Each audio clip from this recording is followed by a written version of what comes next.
Bu o'sha narsani hamma o'zimni tajribamda ko'p kuzatganmanki, qachonki men masalan biz hammamiz insonmiz, baribir o'zingizni ustingizda ming ishlasangiz ham emotsiyalarni, hissiyotlaringizni o'chirib qo'yish iloji yo'q.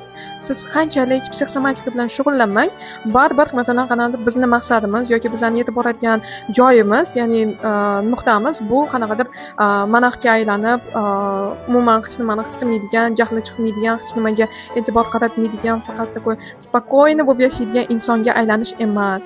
Bizda baribir hissiyotlarni umuman o'chirib qo'ya olmaymiz. Bizning hissiyotlarimiz juda ham kerak hayotda.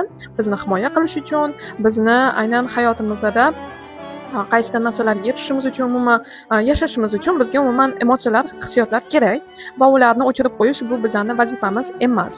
Aynan ularni to'g'ri yashash bu mana bizning vazifamiz. Agar o'sha vaqtida chiqarib yubormasangiz, ichingizda yutib, yuraversangiz, yana qanaqadir masalan kasallik o'sha shamollash orqalimi, o'sha aynan emotsiya chiqib ketishga harakat qiladi.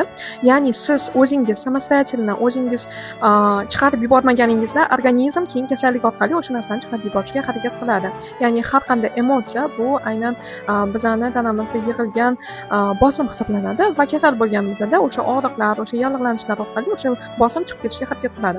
Agar siz o'sha narsalarni o'zingiz mustaqil ravishda chiqarib yuborishni o'rgansangiz, organizm sizga yordam berishi hojati уже yo'q bo'ladi. O'zimda ham kuzatdim. O'sha necha yildan beri aynan shamollash degan narsani unutganman. Umuman shamollamay qo'yganman. Bo'ladi, yilda 1-2 marta ozgina tomog'im og'rib qoladi. Unda ham bilaman, nimanidir ichim yutib, vaqtida o'sha narsani gapirmaganimda, xohlagan narsamni aytolmaganimda, aynan keyin tomog'im og'rib qoladi.